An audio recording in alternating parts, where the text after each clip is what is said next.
All right. And we are live. The last word with Chai Guy, maybe. LordCognito and the cheetah Ebontis. How are we doing, sir, on this Thursday evening campfire? Man, it's been a busy 2 days. Holy crap. We have a lot to talk about today. Stuff I did not expect to even talk about. I even was talking to my Twitch chat as we were playing the new season. I was like, they're not going to do anything. It's too early. No way. They got to finish this before they... Nope, whole total wrench into what I thought. So, lots of stuff to talk about. But yeah, playing the new season, digesting yesterday's showcase with a lot of surprises, a couple fun ones that I knew you and I were going to enjoy. I know you did Defining Duke already. I haven't listened to it yet, so I got to get in there and listen to that one. Yeah. I listened to a little bit of ILP's takes on it. That one's about what I expected. Especially King's takes on things. King was living it up. He was having some fun. And there were moments in the showcase too. I guess we can just start with that. Like some of the surprises for me were literally both really good and really like, how does this even exist? Right. So for me, you guys know, like, for one, the Ninja, and then Souls games, and then they do this thing, Phantom Blade Zero, and I'm just beside myself watching this combat. I figure out later it's Unreal 5, and it looks amazing. If it can play half as good as it looks, I'm there. Like, that's one of those, because Souls are tough. You ever know, it's like Elden Ring, they feel good. Neo from Team Ninja, I think. I forget who makes like Neo 1 and 2. Yeah. And then who did Wolong? Same people. I thought that was Koei Tecmo. That might be Koei Tecmo. I'm trying to think what Team Ninja does. So yeah, I feel like they've had a very, because I've played Neo 1, Neo 2, haven't played Wolong yet, but it's like they've been the closest. Yes. So when anybody else tries to like dabble in that realm, and I'm looking at it, I'm like, you got like fast blocking, you got like a split kick thing going on, which looked cool. I think the one that kind of got me the most though was towards the very end. He's like facing off on like a chunkier guy, like a tall guy, and he's about kind of coming up to, maybe his head's up to the chest. He's taller, but then when he goes to like, he kind of ducks around him, but then he's doing this like low double blocking, but it's all low. That and was I was crazy. like, wait, you're blocking low and fast, and then he gets I know it could have just been all cinematic, but if it plays half as good as it looks, I like, sign me up right now. I am 100% there. So Phantom Blade Zero was probably one. And then I know like you, Ninja, all that stuff was cool. What about you? Like, I want one really big highlight from you before I cover my ridiculously why does this exist thing. No, that was for me. That was the highlight because, you know, again, like I told you, we were talking in the pre-show, Final Fantasy 16 and Spider-Man to me were known quantities, and I knew I was going to already be impressed. So that I needed the game that I didn't know about that I was going to be impressed. And also the thing about that game that really impressed me was how amazing the traversal was, the side wall running, looked very smooth. Super stylish with everything he does. And I've never seen that speed in swordplay. Like the speed of the swordplay was insane. So yeah, that game looked phenomenal. So yeah, shout out to Phantom Blade. Yeah. Literally the other side of the coin. If that's heads, tails is foam stars. Like, I don't even know how that game exists. Now, granted, I was telling you this like before the show as well. I will watch like a Nintendo Direct. I will watch part of a Sony showcase, and I'm like, there's another side of the world, and there's another group of gamers that want some. Like, I am this part of the show is not for me. But also, I don't know how Nintendo doesn't just turn around and sue them, because that is literally 100% Splatoon. That's straight up Splatoon. Like, that is Splatoon. You're like, I'm, and it's not even like they're not doing textures or anything. It's literally colors, and it looks like unless they're going like, well, ours is volume because it's foam, and then Splatoon is paint, so it's 2D. I don't know, but I saw that and I was going, oh, that's kind of stylistic. And then they started shooting foam. I'm like, is this Foam Party 2024? What is happening right now? So it was, there were both sides to it. I mean, yes, of course, like Final Fantasy 16, I still have literally never played a Final Fantasy game. So one of these. Are you serious? Well, you never played I haven't. No, I haven't. One? I've been like remake integrate is sitting in my backlog along with everything else, and I know I never do this. Yeah, it's like a big giant gaping hole in all of my stuff. So well, in defense of you, I was on Constellation with Colin and them, and no, actually, this was a Sacred Symbols Plus, and we did it crossover. Yeah, we did a crossover, and we talked about games on our backlog that we never played. I shouted you out crazy. I put Chrono Trigger on there because You've never done Chrono Trigger. Okay, I've then never we're played fair. Chrono Trigger, I've so never we're played fair. 7. You've never played Chrono Trigger. Then I've we're never played even. Chrono Like, Trigger. okay, that's fair. But I told them the story when I Chrono was Trigger going is to play technically it. shorter. Yeah, You and they could told probably- me I told them the story that when I first got PC and I was like, oh, it's gonna pick it up on PC. You was like, don't pick up that version. I think Don't it's pick better up that. now. Oh, okay. Yeah, I think it's because they patched it. It was like something with the UI. The fonts were all screwy. People it was an uproar because Chrono Trigger is like a fan favorite thing. So it was. It got a little uproar. Got kind of fixed. I think it's decent. Like I played through some of it there. I played through a lot of it actually. I don't think I finished it. Okay. Something happened. I don't know, but I know I got a lot of the way through it because I played a lot of it on stream once, somewhat recently. But yeah, so I see difference. Like Final Fantasy 16, it looks gorgeous. I heard it's like Game of Thrones mixed with like Grand Theft Auto and icon battles. Like it's gonna be amazing.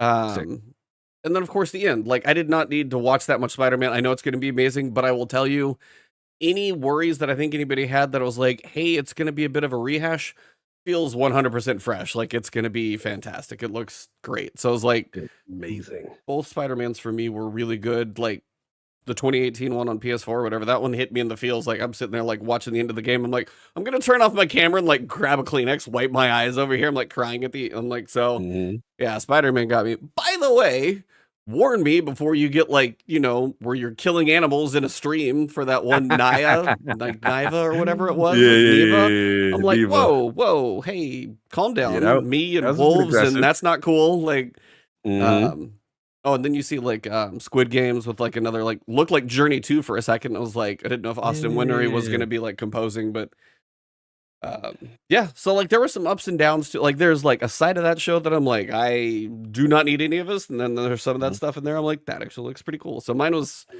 It was, and then we'll get to the big stuff because we'll get to Season the Deep here a little later because we're in this anyway. So take it, like you got to see it first. You were watching, and I know, like I called it.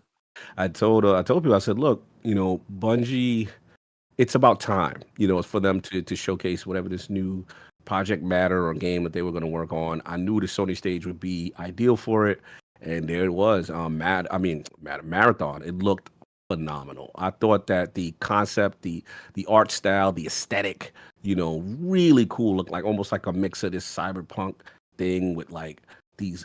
Like the color palettes I liked a lot as well. So it looks like some type of team or extraction game or something going on. But PvP, I thought it was interesting in the Vidoc thing that they dedicated servers and anti-cheat. Dude, I saw that line, just the line of dedicated servers. I'm like, oh man, you're gonna make a whole lot of people happy and mad at the same time. Yeah. So clearly, then we start to see all the A-listers, right? We saw. Oh man, I was like, this is like 3 or 4 year old Vidocs right here, bro. Everybody. Scott Taylor, like faces I haven't seen in years. I was like, oh, there you guys are. I know. So to me, it all made sense why Destiny PvP has been in the situation it has been in, and maybe Destiny as a whole has been in the situation because a lot of the A team is over there, and so it's pretty much a reimagining of their original. Marathon, because they had an old game called Marathon back then, even though this is completely different. But it looked really good. It looked really good. And then are we gonna get to? Or are we gonna save that final shapes? Oh, we'll get to it in a second. I just want to talk a little bit more about Marathon because I mean, like so shout out to Scarrow. He's gonna be on the show next week. He was working on like the little QR code and then trying to break the cipher code. And they got a mini game. And then there's like an unlisted live stream when it got up to 777 viewers. Then they gave the Vidoc like a 10-minute timer. So it's like, one of their ARG games that they do, of course.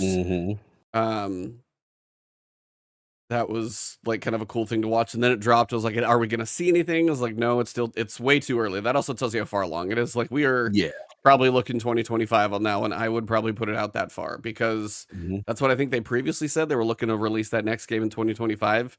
And if they're not showing anything yet, it feels like that, which is not a bad thing that they wanted.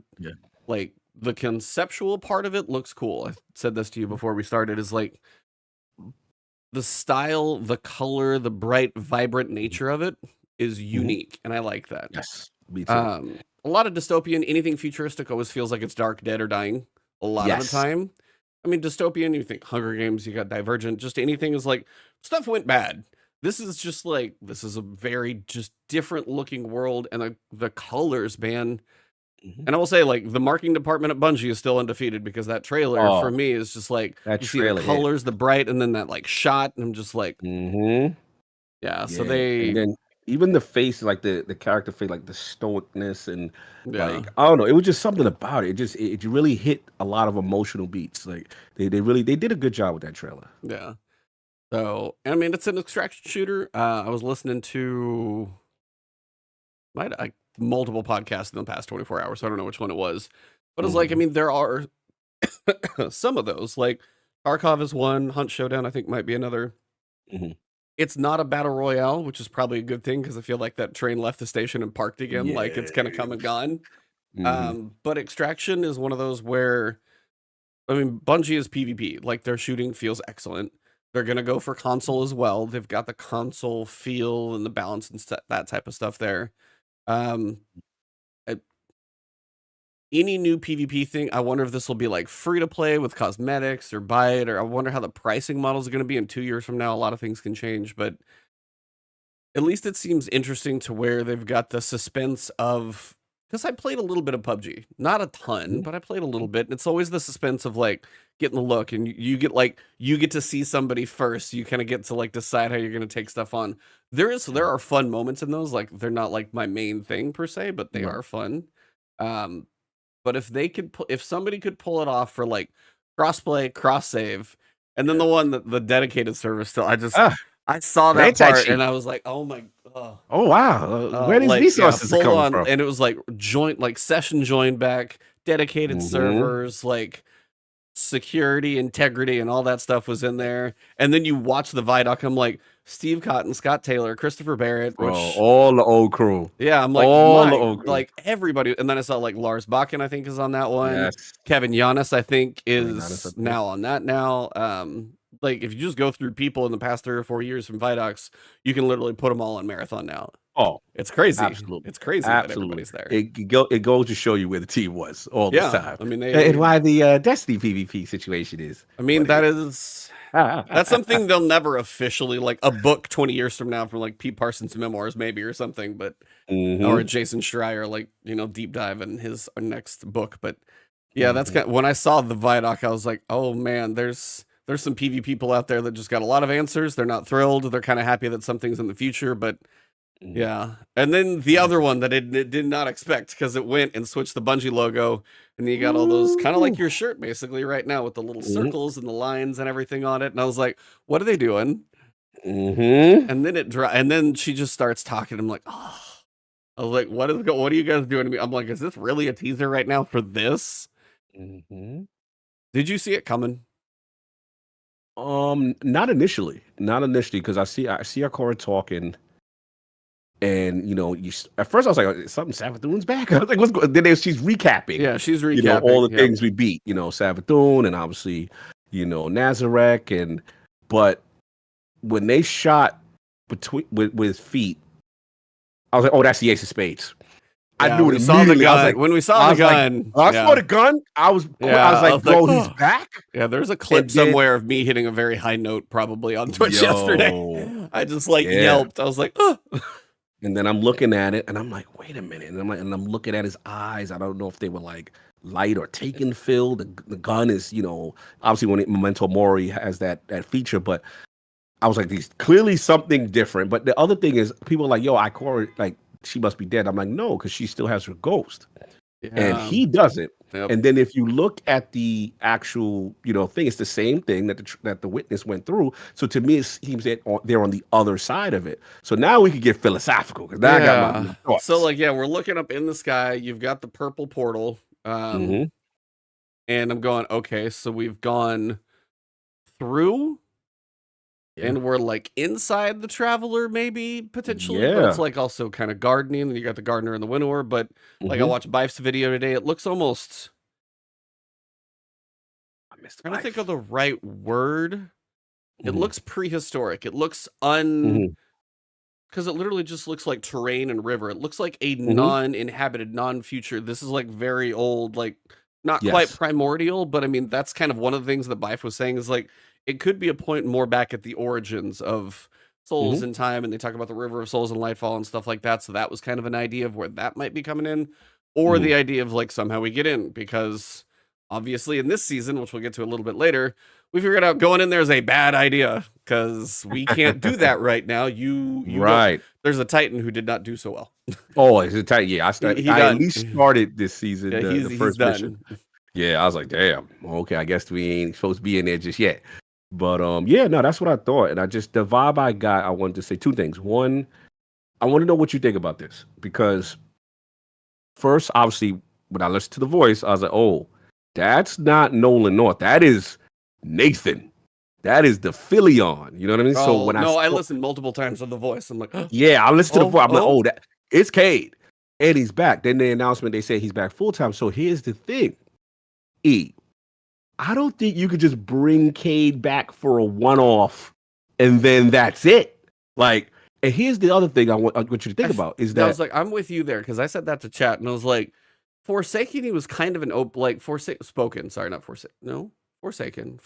the other game. Yeah, the other game. Forsaken was Nolan, but it was shorter. He was the opening and then killed. Right.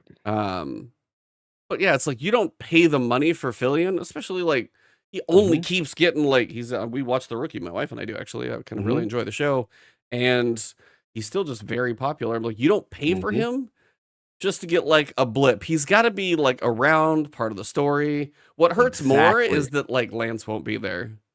Right, and that's my second part of this, because my thing is, the reason, from my understanding, the reason why he left the first time, the voice actor, Nathan, is because his schedule is so crazy, right? He's got so much going on. So now Bungie ups the big bucks and pays this man. He's going to be here. And you throw this in conjunction, they just lost Lance, right? So I don't think they kill off Lance. I mean, it's a vol of the character. That's just me. I do think they will eventually replace the voice actor. I mean, it's going to be rough, but yeah, they're going to be rough. To finish the story, I think he was going to be there till the end. But I'm with you. It's like, I think they have to recast him to tell the story they want to tell. So to me, my theory is that post Final Shape, Cade is going to have a role. Like he's gonna have a major role. The question is going to be, and this is what I want to ask you, is like, this almost feels like Inside the Traveler almost feels like the afterlife for Guardians. And I'm curious what you think about. Do you think with Final Shape we see that's right. others who have been, other Guardians? So I mean, you could go to any of the historic, like, what's the owner of the Last Word? Like, those guys, Shin Malphur. Yeah, Shin Malphur. That's the one I was trying to think of. But yeah, I mean, any of those. I mean, Asher wouldn't be there per se. I don't think. Right. But it almost feels, shout out to Saga, like a Valhalla. It's giving me this. This is the place you go if you're a Guardian. He didn't have his ghost, but the only thing is now, how are they going to explain him potentially coming out of this? Yeah. And so, like, I think Blackwings in chat, when he was asking, he's like, does Cade only exist in where they are? That could be. It could be. Like, maybe he's just in that isolated part of the Traveler. Maybe the Traveler, I feel like Bife maybe said, like, there's a point where the Traveler, when Guardians die, like, maybe has this last little memory moment, and it gets, like, a download, like, the Traveler gets, like, some from the ghosts, per se, or, like, final memories or something. There's so much, like, so many questions. Now, we do get a showcase at the end of the season, or the start of the new season. It's literally, like, the day before Gamescom, which... I saw the timing. I was like, okay, August 22nd. I'm like, they are tight on 3 months again. It's a very tight season again. But also, like, the 22nd is the day before Gamescom, and they've done some stuff at Gamescom before, too. So, timing-wise, they'll do their, like, Vidoc showcase morning of the 22nd, morning of Season 22, which we don't know. And then we're going to get more answers there. I mean, that's going to be big.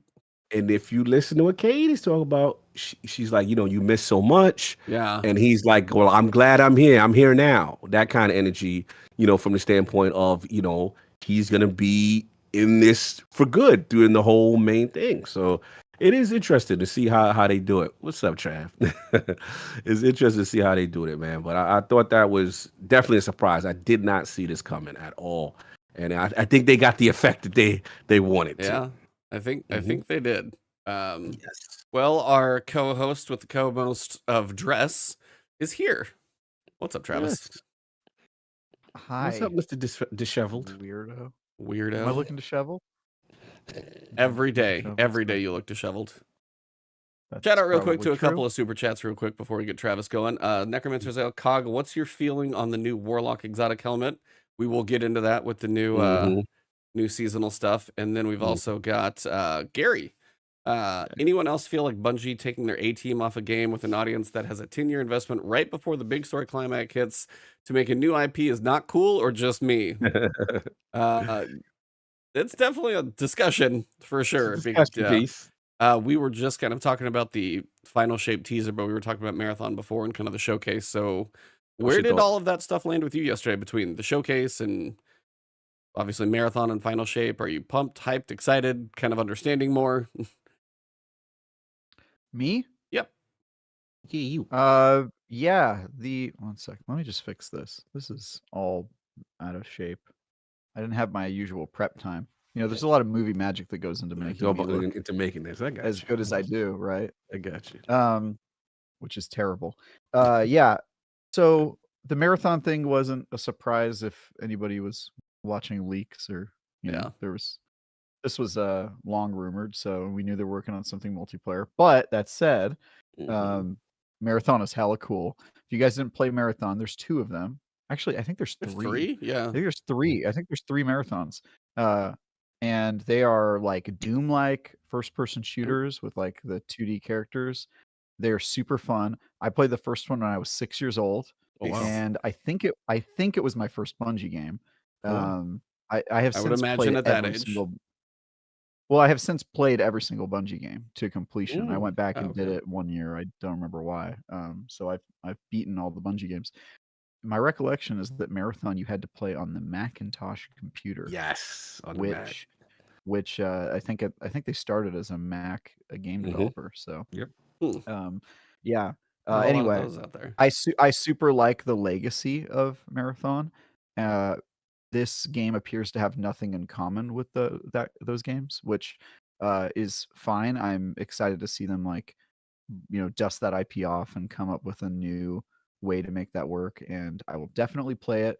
The vibes I got, I don't know if you guys got these vibes, but the vibes I got is that this is going to be one big ARG game. Like that's basically what it looked like. Everything from their reveal to the stuff they were saying in the Vidoc. It seems like this is just going to be a multiplayer game that's all about the community discovering crazy stuff that Bungie has hidden in the game. I think that's literally going to be the entire thing. It's going to be like one big what was it, the Time Saint 14 puzzle? It'll be like that. One big Corridors of Time. Yeah.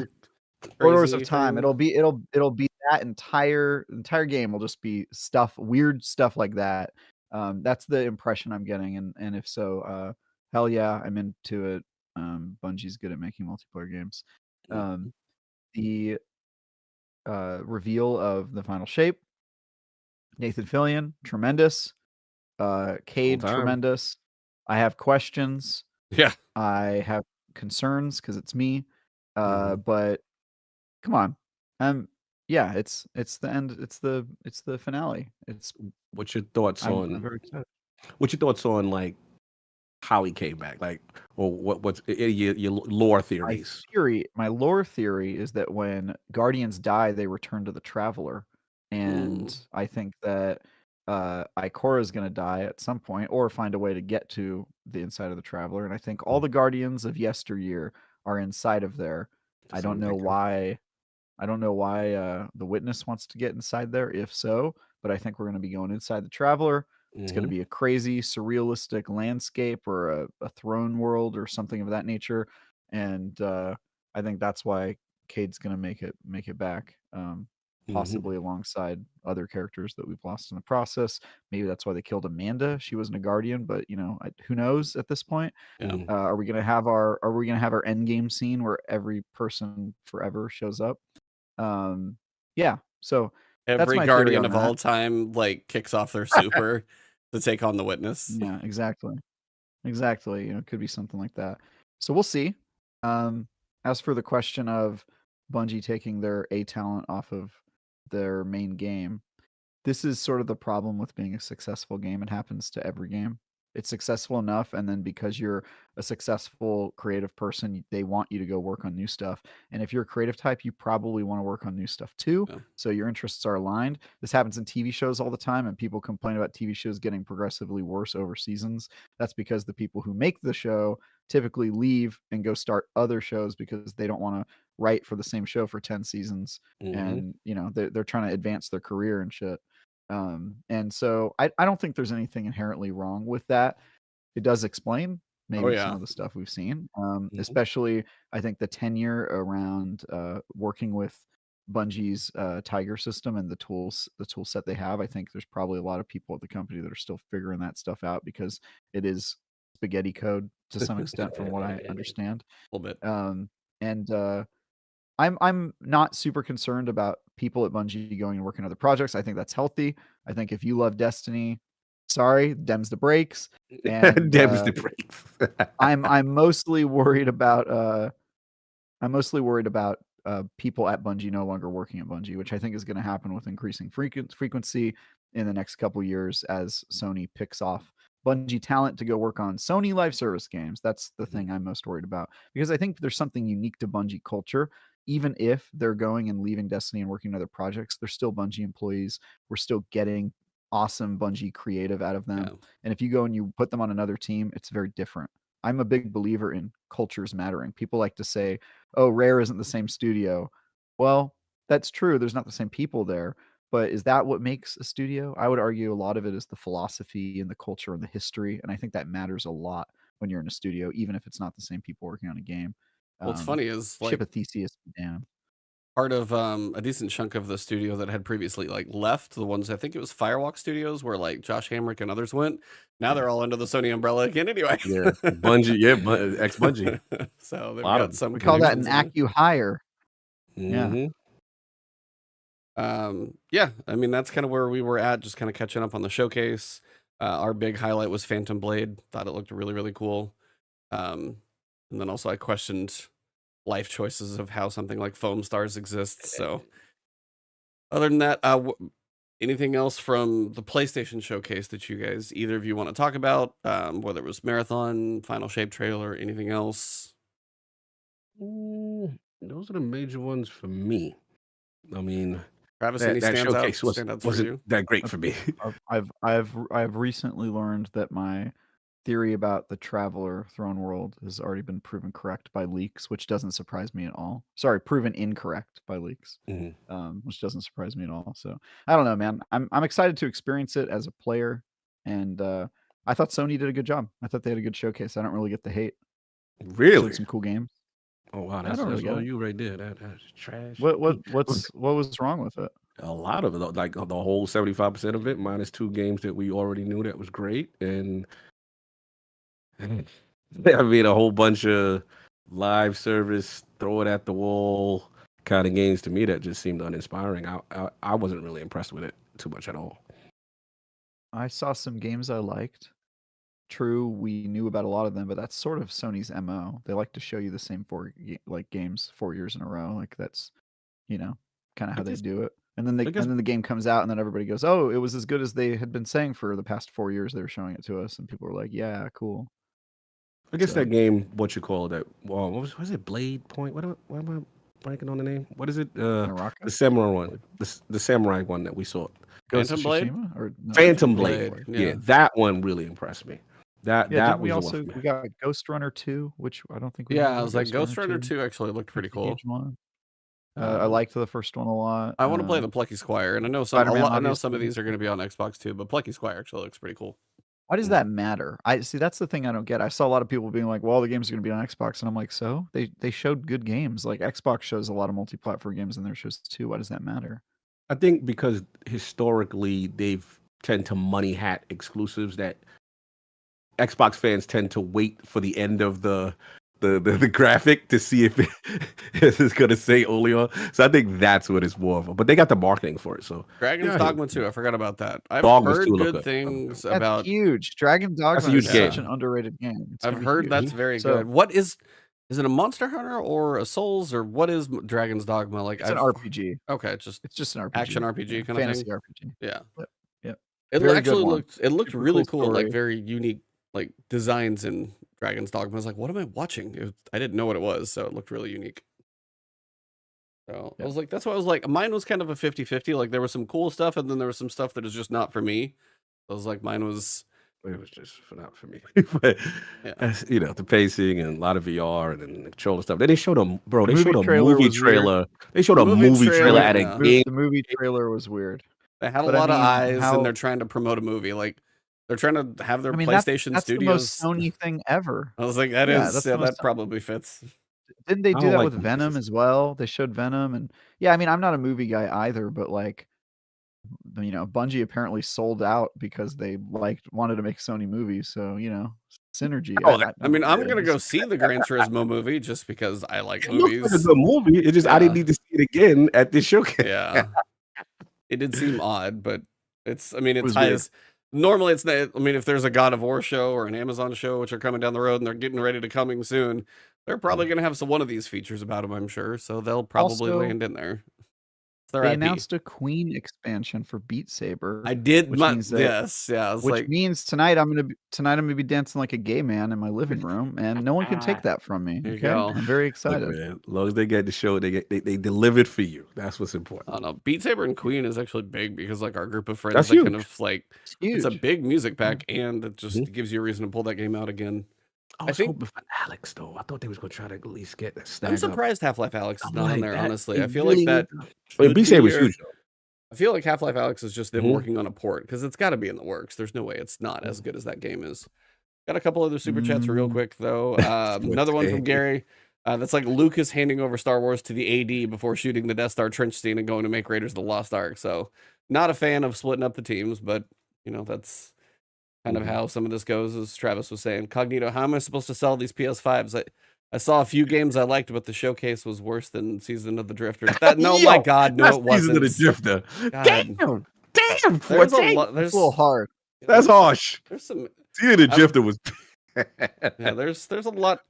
I think there's more hate than justified, but I do think with the potential of like a very open slate for PlayStation, like we know we have Final Fantasy, we know we got Final Fantasy in like a month, and then we have Spider-Man, but there's a lot of time coming up in the future that there's not a lot of tent poles for, and I think that's what a lot of people. I mean, you had Naughty Dog that wasn't there, which No maybe factions. I know. I am curious to see that because I think there was that concept art we had, and I'm like, at some point, it does feel like there's probably time, unless they try and get that game out around like season 2 of that show, which is now going to be even farther with the Writers Guild strike. But Oh yeah, I think there was a lot of hype around it because a lot of people were like, oh, they haven't had one in like 18 months. It was so long since the showcase, or almost 2 years or something. So it had been a while, and that's fair. And there was a lot of question on the opening. That part. Yeah, I think I that's saw part that of it and I was too. like, Yeah. I get that. That makes sense. But if you're just judging the showcase on its own, I don't think it was bad. But if in the context of it being 2 years, it's like that's kind of bad. Well, we also got a new season. I don't imagine Travis has spent a Yeah. lot of time doing that. Have you? Did you get to jump in yet? I actually have. Oh, okay. Yeah, I've played Nice. quite more a ahead of bit me. it, yeah. I found time. I made time. I You guess didn't is- sleep, I'm sure, is what the answer came down That to. is. It's been a couple days. Well, how's the season? How did it start off for everybody? How much have you seen, Cog? Let's start with you. I'm probably the least because I had this great idea that all I was going to do is play Planet of Lana for a little bit, and then I'm going to do Season of the Deep. End up blazing Planet of Lana and falling completely in love with the game. I've heard pretty good Finished things it. about it. How long my is God, it? it's amazing. Like 6 to 7. okay, not yeah, that that's long. what I thought. Oh, beautiful game, beautiful game. So Played the and demo, then after that, so. yeah, started the season and then got sick for the rest of the week. But I did start the season. What you call it? It started off. It started off cool. It was you know, the whole. I like how the drifter had to save us. because Zavala didn't know what he was doing. Yeah. Because we was gonna literally die under the pressure of. They couldn't let Titans not pay for winning Guardian games again. You know, they had to get a subtle jab in at our intelligence by making Zavala literally an idiot in that moment. Yeah, I was like, what is going on? He's like, look, I'm gonna play you out here, Guardians. Whatever. Got to see Slow. Thought it was interesting. You know, a cool callback for seeing the Titan locale and stuff, and obviously Zevo Arath being a presence. Zevo? Zevo. Honestly, I like yours better. You like Zevo? Zevo Arath. Sounds like a Mega Man character for some reason. Zevo. Yeah, so cool start, but I'm very curious about the rest because I didn't get a chance to do the salvage or the seasonal activity stuff yet. But I kicked it off. Yeah. But if you did the opening mission, I like the start of it. I like how it kicked off. I like how we got the character introduction. Kind of digging the voice lines from a very angry Zevo Arath, like pissed. Now the one that I will say I didn't expect to get as pissed, Saint was mad. Oh man, when you poke the bear there and he is pissed. Poked the bear. Yeah, he ain't like that. She was like, what she said? She said, yeah, because I crushed Seguro with my bare hands. Why do you Guardians break so easy? He would break her with my bare hands. He was mad. He wanted to smoke. I love Saint. That's my favorite. He was that was a great kind of back and forth. But yeah, he was very mad. But I enjoyed the introduction of Saint. And I kind of like the curiosity of this, the creature that we actually get to interact with, and we get Sloan back, which feels like it may be temporary, but she's around, so I'm definitely down for it so far. Travis, how about you? I'm super down for this season. This is the beauty of not having high expectations of seasonal content, is occasionally they surprise you.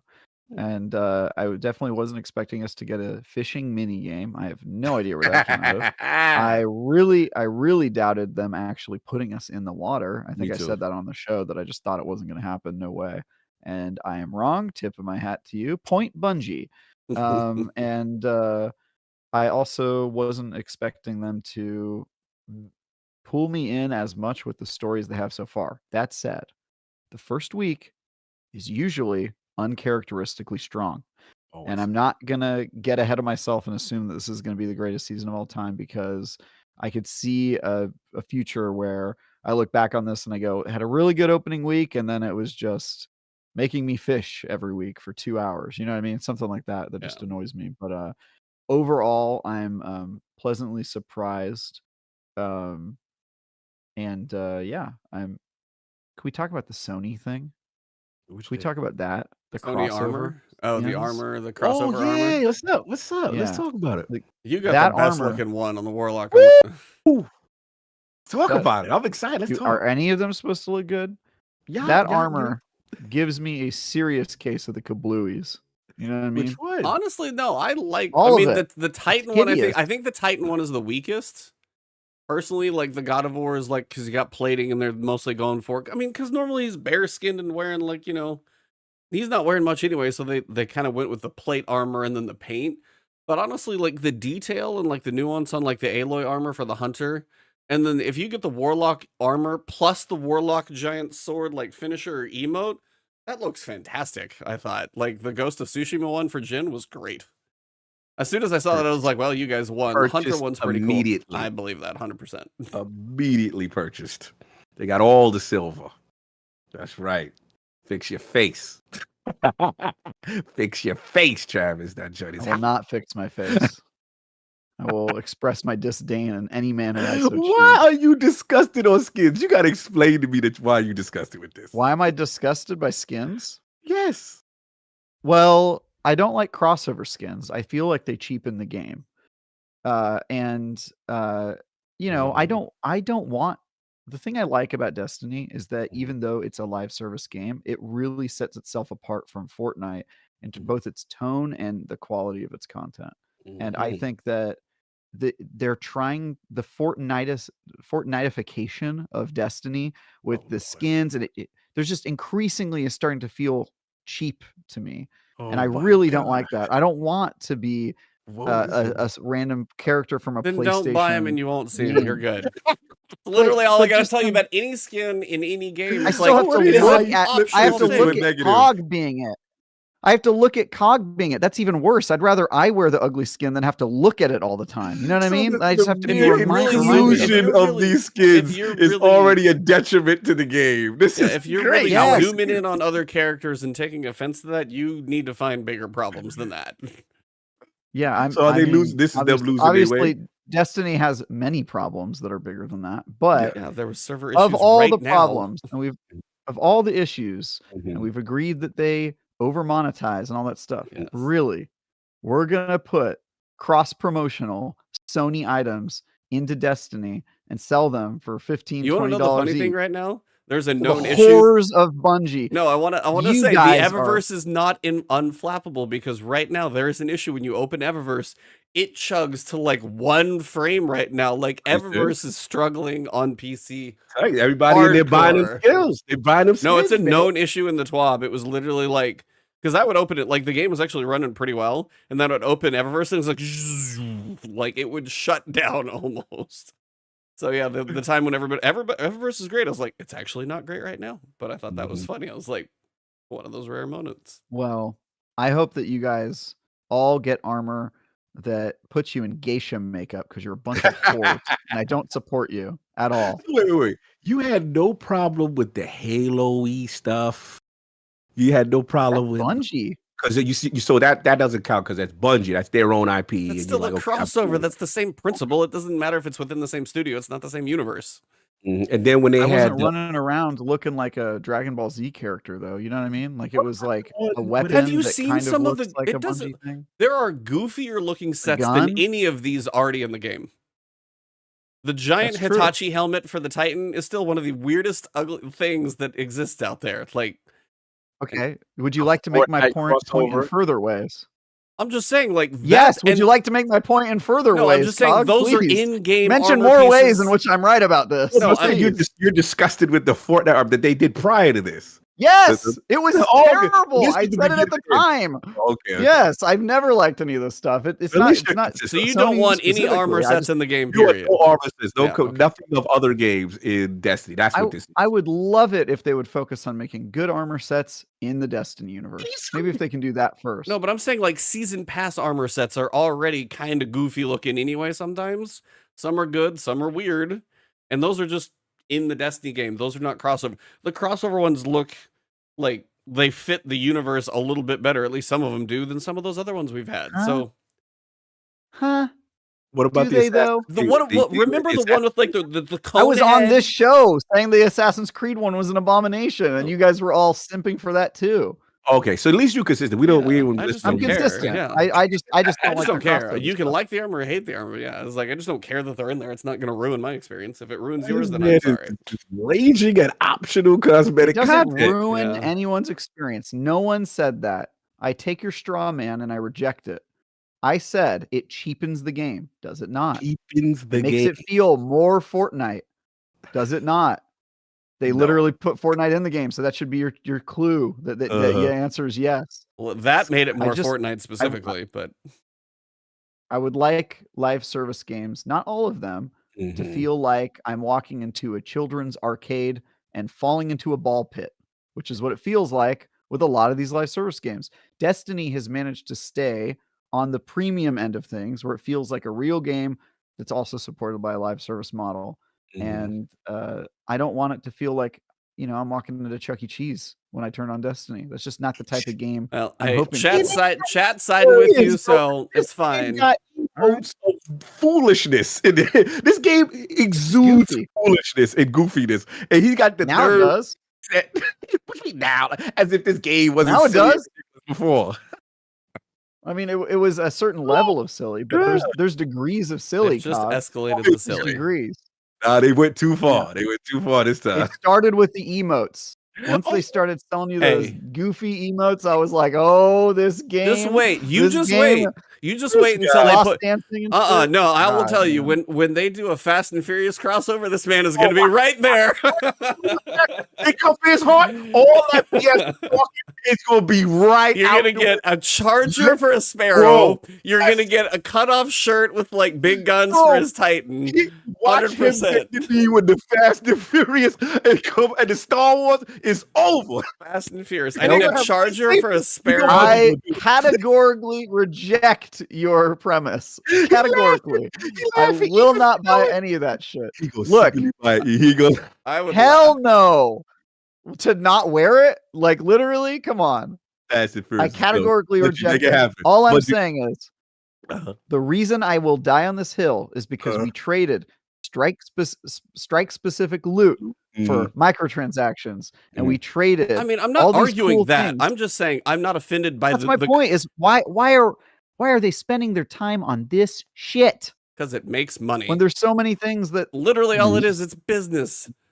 There's nothing like that. You could bark at the wall all day long. It's not going to matter because if it makes them money, they're going to do it. And it attracts new players to the game. But as a consumer, do I not have the right to voice my opinion and concern about the state of the game? Oh, you can. The state of the game is one thing. Then stuff it, bro. Don't tell me, oh, they're going to make money. I understand economics, but that doesn't. Yeah, you overstating. As if this is evil to have cosmetics in the game. Please stop. It's like you can line up like 6 Guardians. The depth of the game for them to have Ghost of Tsushima and God of War. I bet you walk through the tower and don't care most of what any Guardian's wearing anyway, so you'll probably never really be affected by this. This is mostly for the player. Rarely are you going to see any of these things anyway, and much less they probably go by fast enough you wouldn't even be able to pick out an armor set in a lineup. Well, guess what? Look, if you guys want to buy more. If you guys want to buy more cosmetic armor, any of them. I will drive by your Cog. I'll drive by your street corner this evening and I'll drop you off $20 so that you can show me some leg and buy yourself a nice new armor. Listen, I'm buying all the armor that I like. I don't care nobody say. I ain't got no judgment-free zone. Of all the things that happened in the past 48 hours, this is not where I thought the podcast was going to go. That's all I'm going to say. Mad at the kids having fun. I'm not mad at the kids having fun. They can have it in Fortnite. I just, I want Destiny to be a specific. Old man yells at Cloud. Yeah, he the old grumpy man. I'm younger than both of you. I know that doesn't mean you can't be old at heart, dude. Come on. Anyway, all I was going to say is this is not where in the past 48 hours of all the things that happened, what I thought we were going to be talking about was an offensive set of armor. But anyway. As for the content in the, I know I didn't think I was gonna get that much of a kind of crazy. Well, then you don't know me at all. No, I kind of do. I should have expected it, but yeah, that's my fault. So for activities, have you guys jumped in? I know the opening mission is kind of a little tease of some of what we're doing. What I know, Cog, you haven't even played the other 2 activities yet. I haven't really jumped in, looked at the weapons or anything. Tonight is when I play. Fair enough. Travis, 6-man salvage. 6-man salvage, yep. And then you have a private option or a 3-man version of the deep dives. Gotcha. Do tell. So, Travis, what have you done so far? I think I've done both of those things. Okay. I've done all of the main stuff that you can do this week and reach the end of like that first week of quest line. Yep. The stuff I haven't done is they loaded me up with quests. I think I have a full page of quests and I had 0 before. So I've got a bunch of stuff to do. Like I need to unlock the new strand subclass or artifact. No, not artifact. What is it called? Yeah. Aspect? Am I getting close? Oh, the new aspect? Yeah, the strand aspect.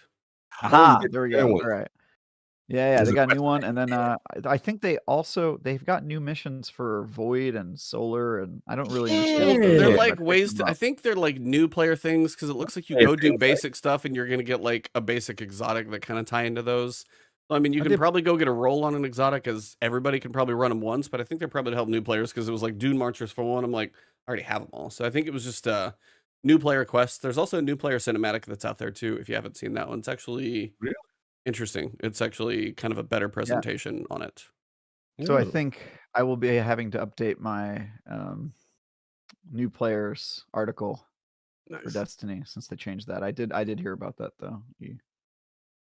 Nice.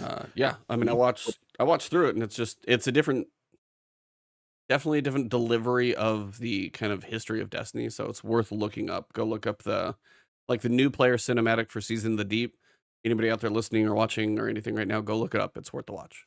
So For what's your me, thoughts on salvage and yeah. new thing? So jumped in. I like the way the story started. I like the fact that Sloane's got her kind of taken, but her light's kind of holding it back. So it feels like either she's going to lose that battle during the season. So I don't know if she's going to be making it through the season. But we also, so I don't know how long she's around. Maybe I don't know. I feel like something in that battle that she's trying to fight right now was a struggle. We don't have Titan as a patrol. Right. So we just have that interaction kind of through the helm with her. I do like the idea of kind of the Leviathan getting us some, history bits and stuff as we go through. Ziva Wrath is a very angry hive god, and Yes. I like the voicing so far for her. It seems fitting. Being as Savathun's the calm, thoughtful, clever one, and Deborah Wilson delivered that one well. A very angry war god is kind of fitting right now. So that's for kind of an introduction. Hopefully get more throughout the year in this season. As for the activities, when you go through like Operation Thunderbolt or whatever it is, that's kind of your test into a deep dive, kind of on a lighter difficulty. And then when you get done with that, you've got the option to actually run a deep dive or run salvage.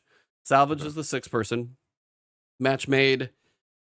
And so they do it either in the archipelago, if I'm saying that right, or outside up on like the top of the rig. There's 2 different like places where you can do all of this stuff, or like the phase 1 part where you basically do a couple different jobs. You're picking up fuses, of which it's a heavy object, so you kind of do the jump swing to kind of get your travel a little faster. The spaces are bigger though. In the enemy density, they have like little spawn doors. You'll have like 1 or 2 people just camping spawn doors that whole time, just shooting people. So it honestly, sometimes it feels like there's not that many enemies in the arena. Like the enemy density we get on some of these things where it's felt like tight quarters, lots of enemies, because it is bigger and more spread out. It feels a lot more empty this time. So like they could crank the enemy density up like 4x and then it would feel like crazy. But like right now it feels like it's gone too far the other direction. The jobs are okay. The boss fight's actually a decent little, light mechanic. You're looking at this week is like big rune appears in the middle, stand on the right plate. The problem with this one is, and it could be intentional to make it last a little longer, but basically they've got like a bunch of just like debris in the way. So if you stand on a plate and you need to kill 4 guys with shields, well, if one of them's sitting behind the debris, but you have to stand on the plate to do damage to him, you have to wait to see if he comes over. Oh, you can't leave? Not until the shield is broken. If the shield gets broken, then you can go after him. But if you need to break the shield, yeah, you need to line of sight him from that plate. Wow. So there's like a couple wizards, couple knights that'll be around there. Sometimes they come all charging at you if you're on the right plate. If you're on a weird one, you got to wait for that like 20, 30-second cycle to go through and hopefully they wander. Otherwise, it'll just then it'll probably move you to another plate and then you get a line of sight.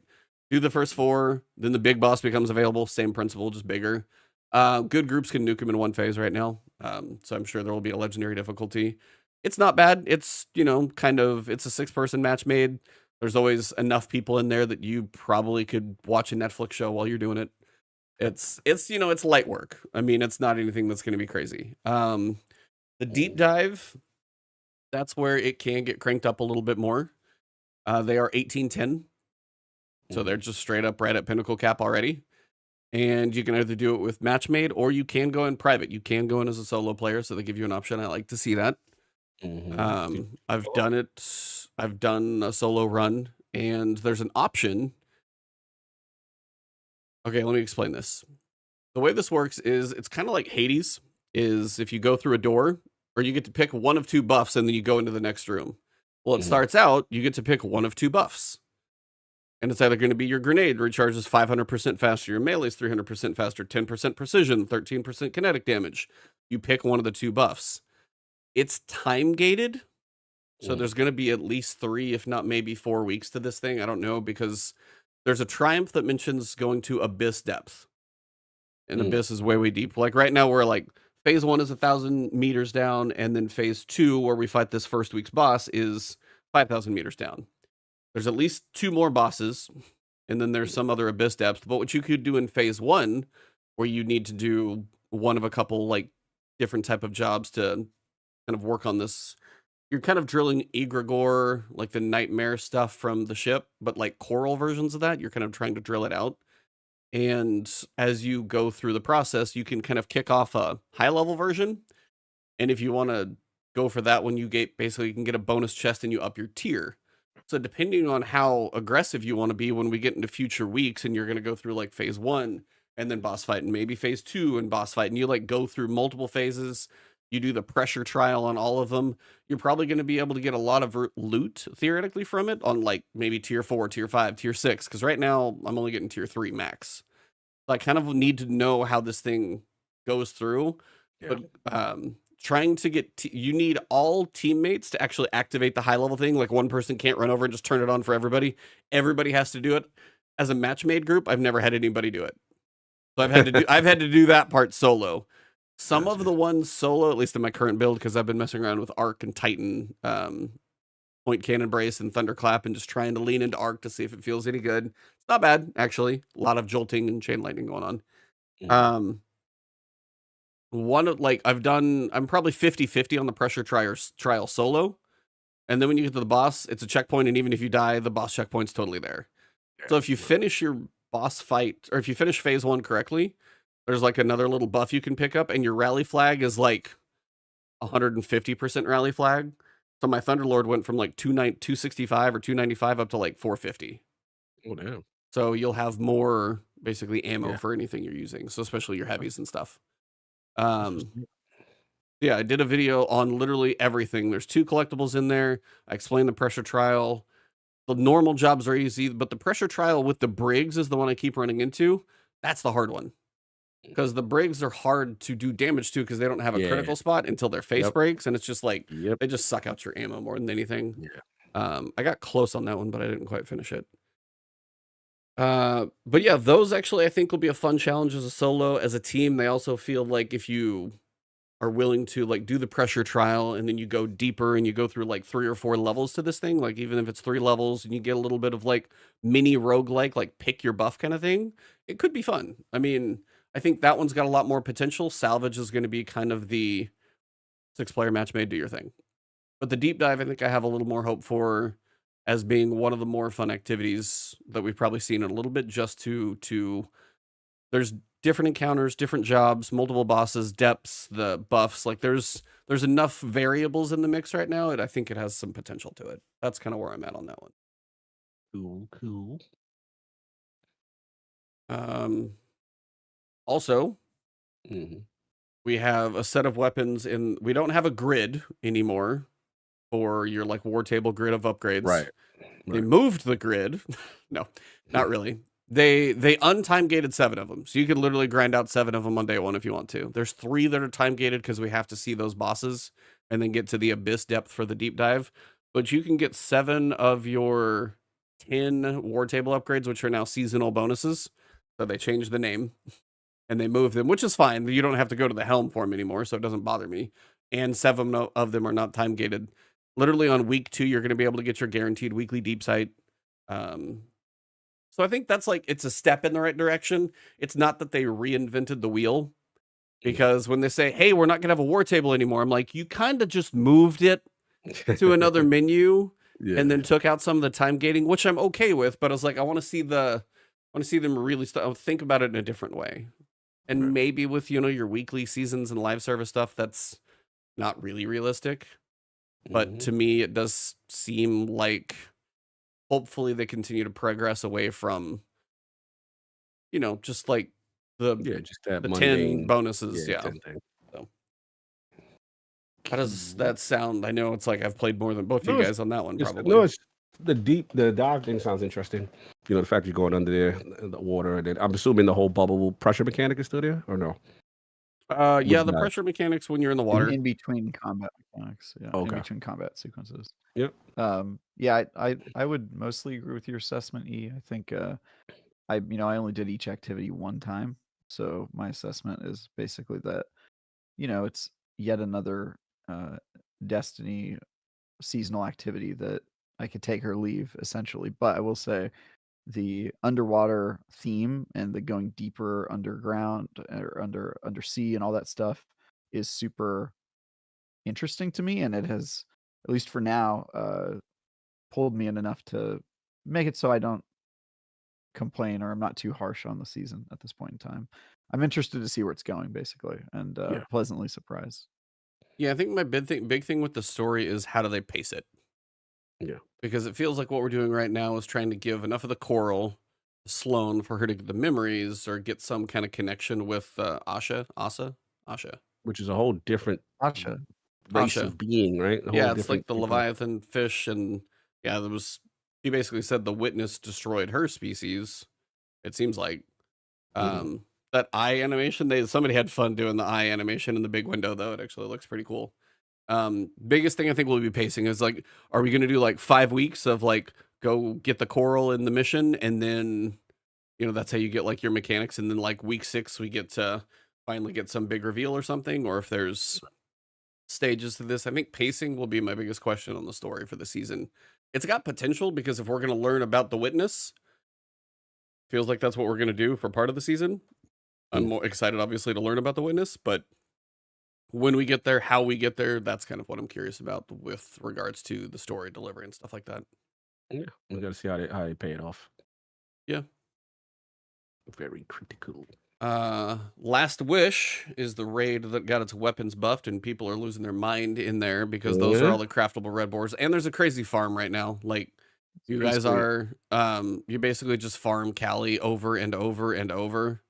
What? Yeah, the opening encounter, farm her. She's dropping red borders, and like some of the red borders are, I mean, you can get the Apex Predator with bait and switch, and not auto loading, with reconstruction and bait and switch in a rocket launcher.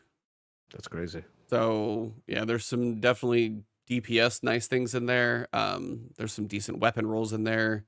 A lot of stuff actually looks like it's got some potential from there. Most of those weapons were done well. Like, I think the scout rifle, I think, has kinetic trimmers on it. And then you've got a couple things I'm now seeing with destabilizing rounds on, like the new auto rifle from Vanguard, the new Vanguard, the Void Auto. Like, there are not a lot of Void Auto rifles in this game. It is weird. Like, I went to go pull a Void Auto and I have gnawing hunger. Still. Like, I don't have a lot. So I'm going, all right. And then I went and we actually have a new Void Auto this season. It's a decent one. Got some good perks on it. Yeah, Last Wish is getting a lot right now for the farm. Her table has everything, so you can get all the craftables from her. Yeah. You literally just farm Callie, and apparently if you just, like, when you get your loot, have the person reboot the raid right then, and you just start right back at her encounter. So it's truly to the point of, every Destiny thing is going to be done as efficiently as possible. Oh, you know it. But if you are looking for those, the police come. If you are looking for those kind of things, crafting raid weapons right now, yeah, this is because people are just nuking Callie. She's an old raid boss. Yeah. So everybody just like, well, even if you just do the mechanic normally and then just nuke her.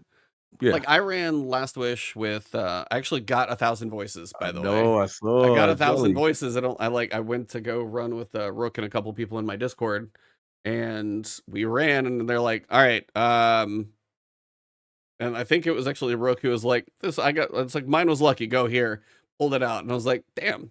But yeah, I mean, we nuked, I think it's an easy raid now just due to the level. We actually did, I was mostly shooting stuff, but we actually did Riven legit too. Yeah. That's rare. People don't do legit no. Nice.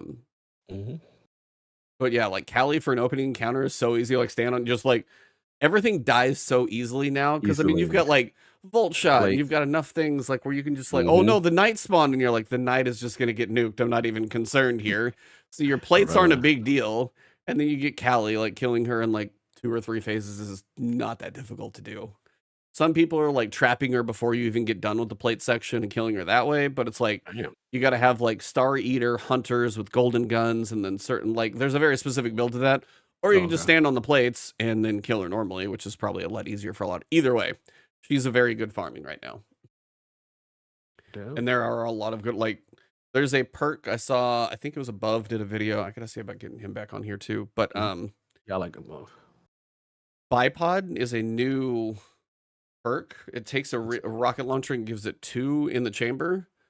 The problem is it lowers the damage by like 40%. So you can fire 2, and again, I think it gives you more reserves, but it's like 40% less damage, so it doesn't feel It feels like that's too strong. I know that it's like That's one of too those. strong. It's one of Yeah. those perks when they're like, "Oh, let's do this thing," but we're afraid of making it too strong.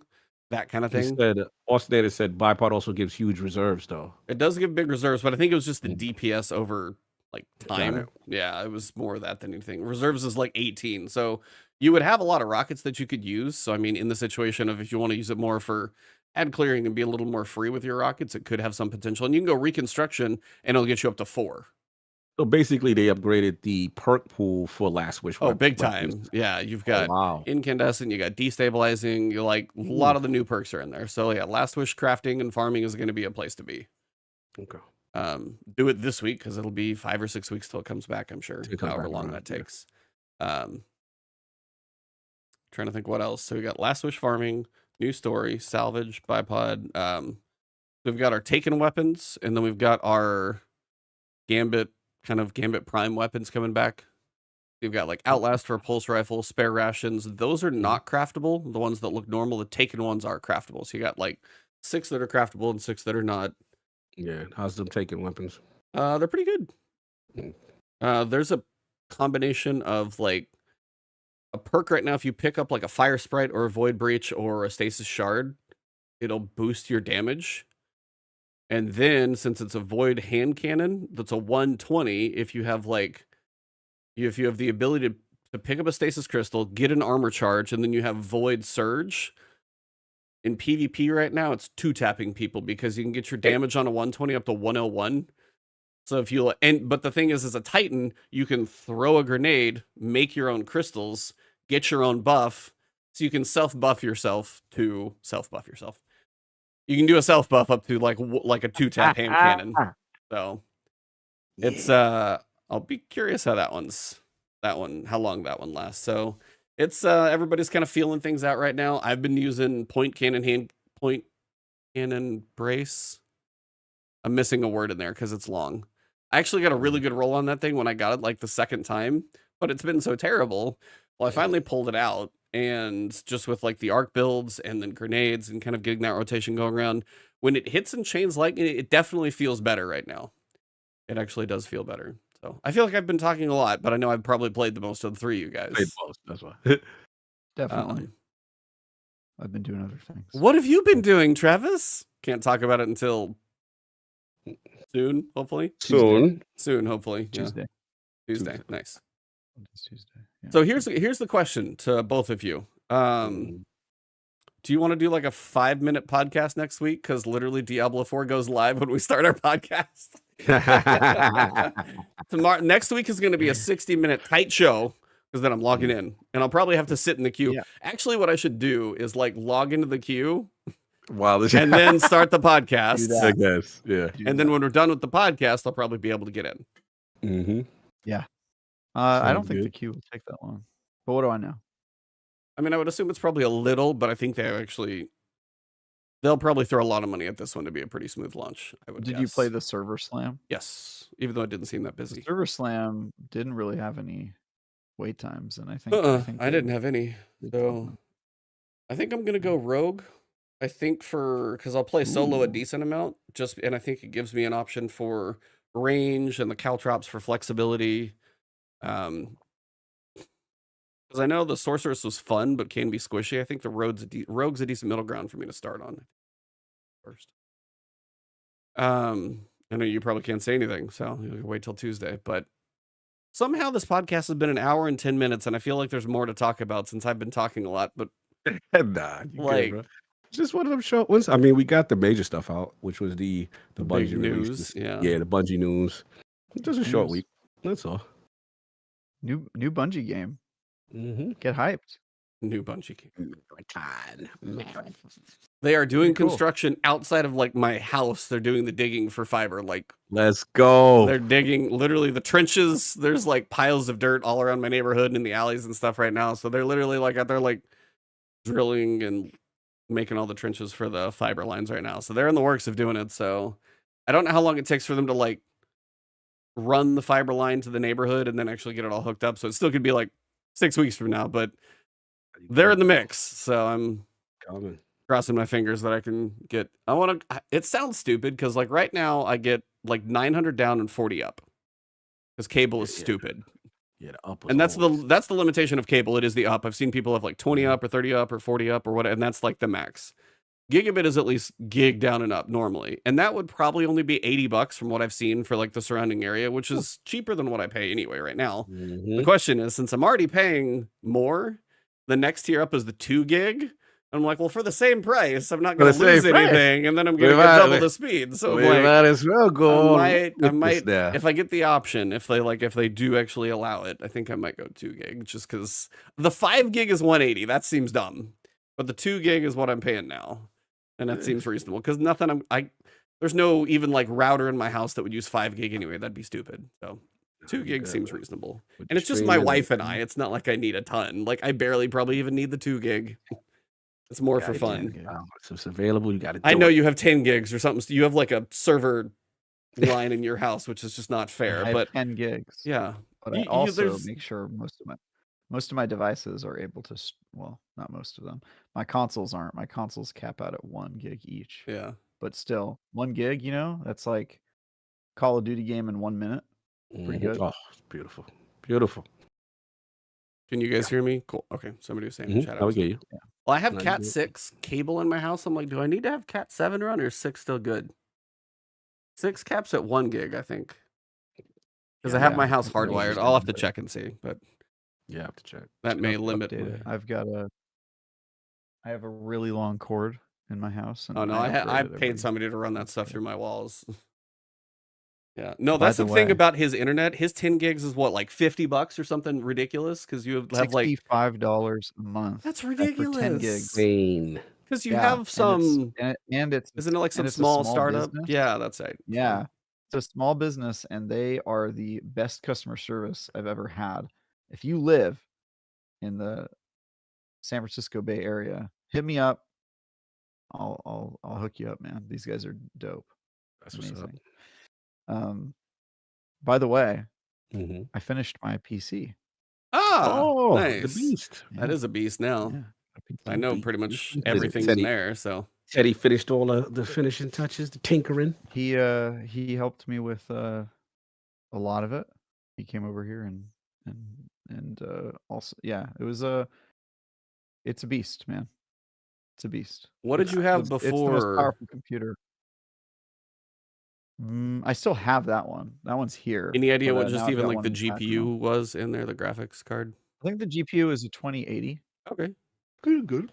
But I had it built like 3 years ago. Yeah, like 4090 is a step and a half. Like, I got 4090 RTX, and then I've got the 7950X 3D.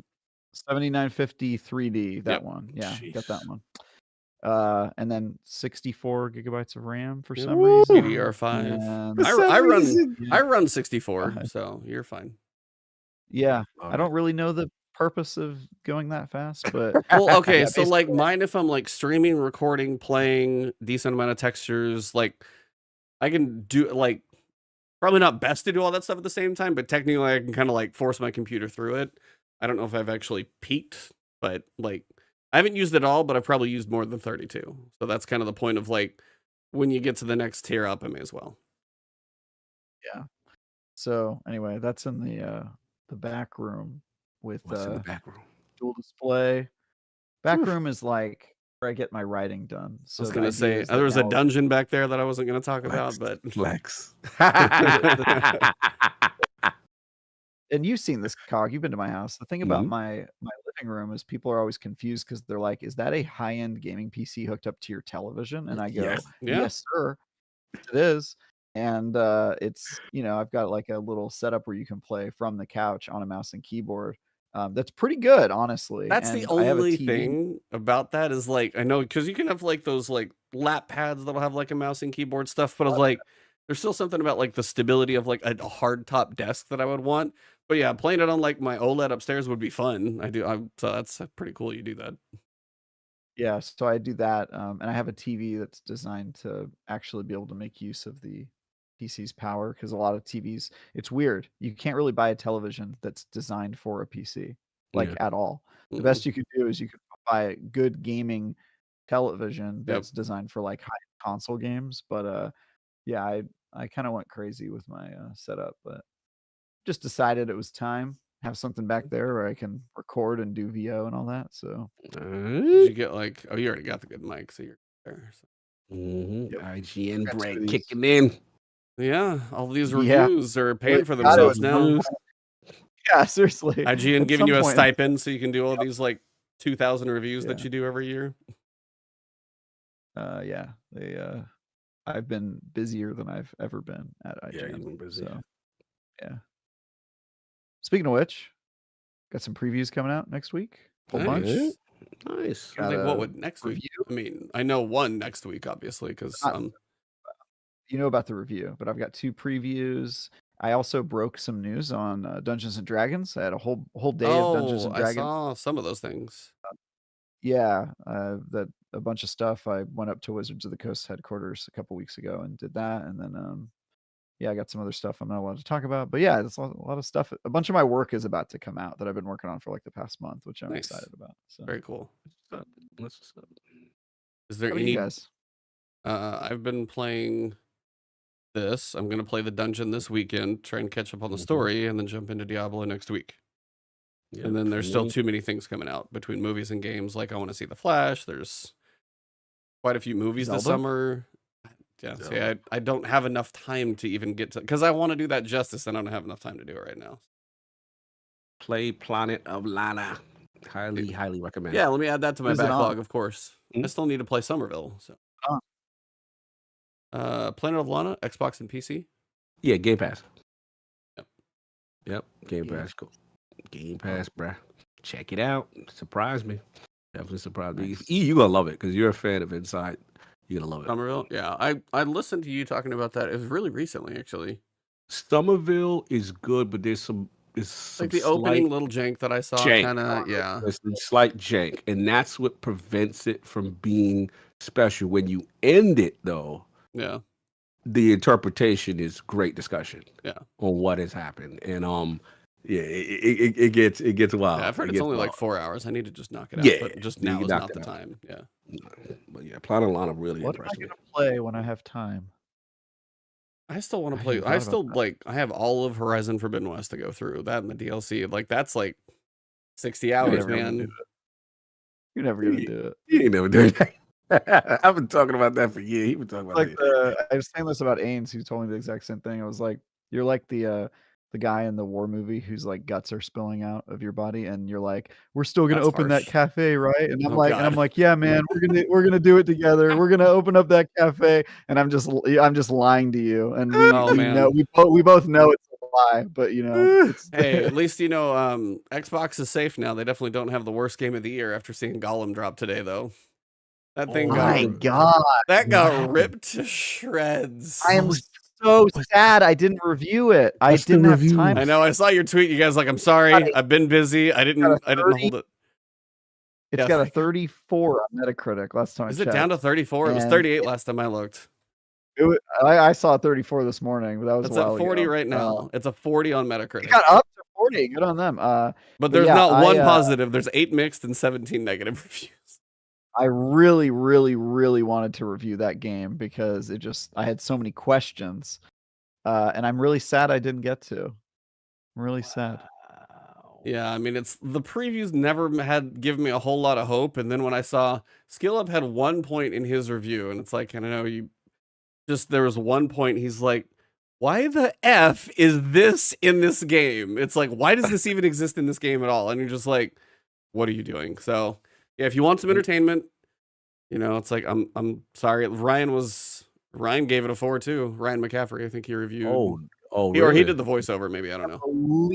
No, he did. Yeah, I saw he did not review it. He just did the VO. The other guy was another freelancer who I think probably requested it out of morbid curiosity, like I was planning on. I mean, I put my request in as well to try, but it didn't happen. I was curious to see it too, but yeah, I was gonna try and review it, but yeah, that's I dodged. Yeah, my 2 requests lately have been dodging bullets.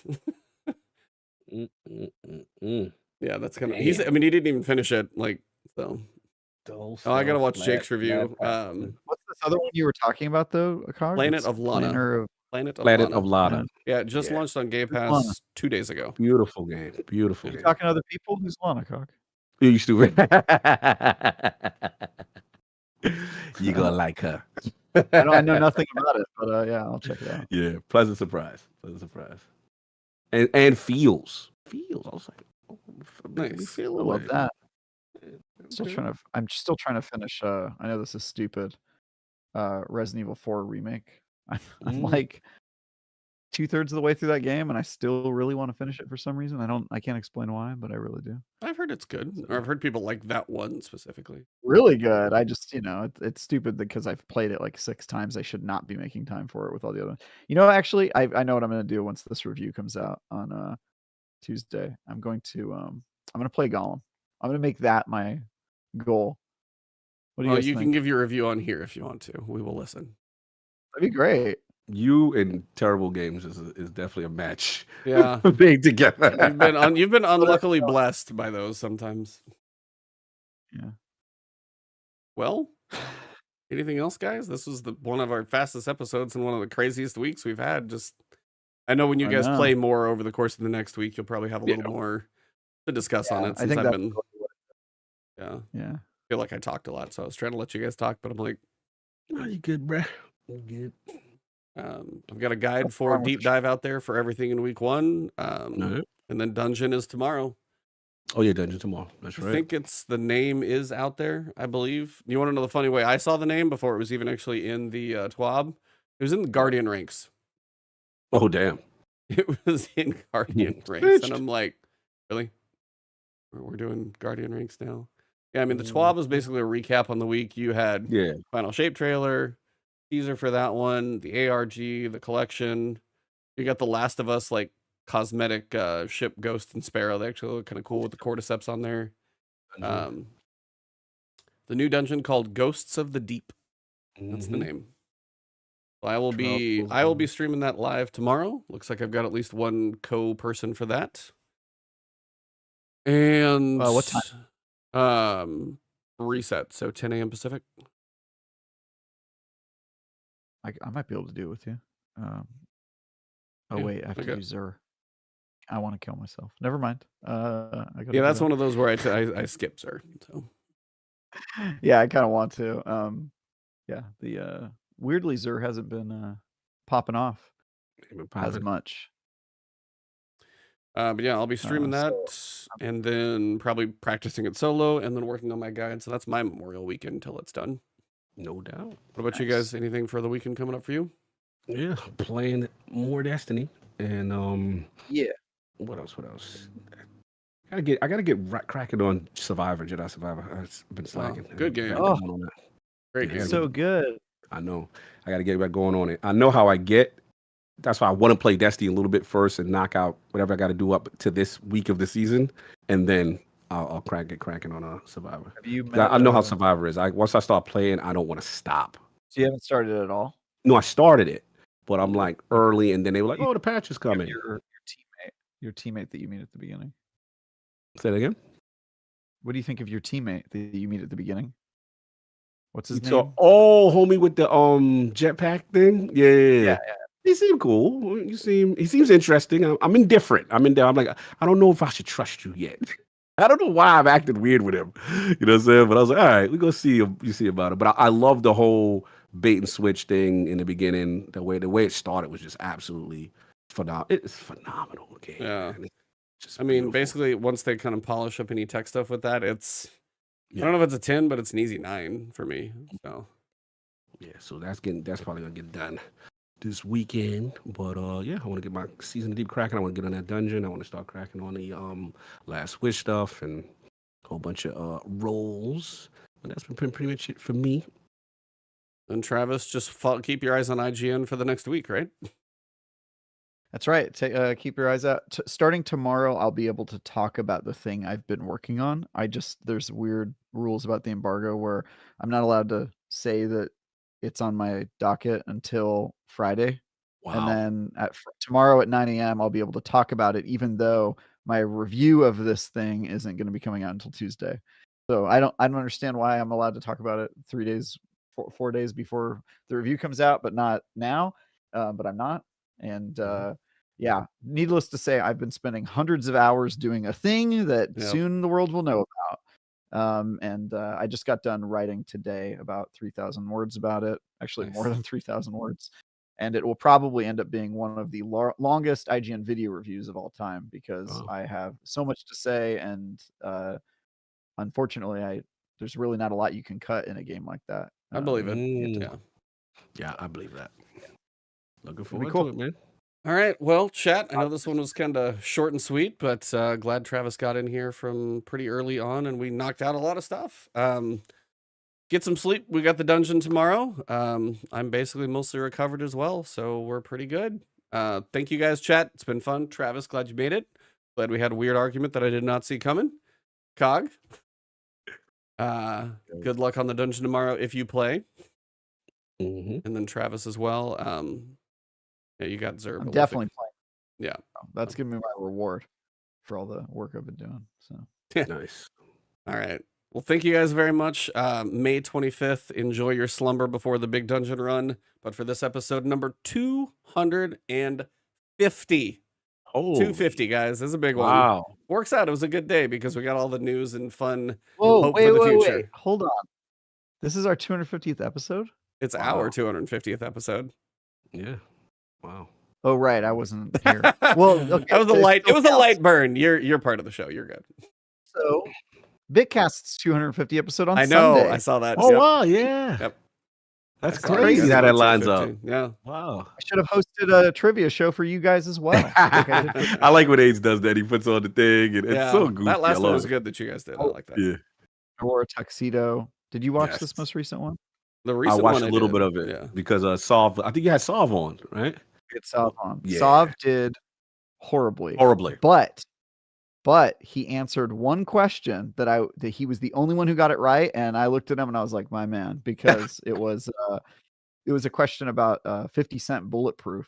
Yes. Apparently, he's my only guy who's played that game, and I was super stoked. I was like, my man, he gets it. So, oh man.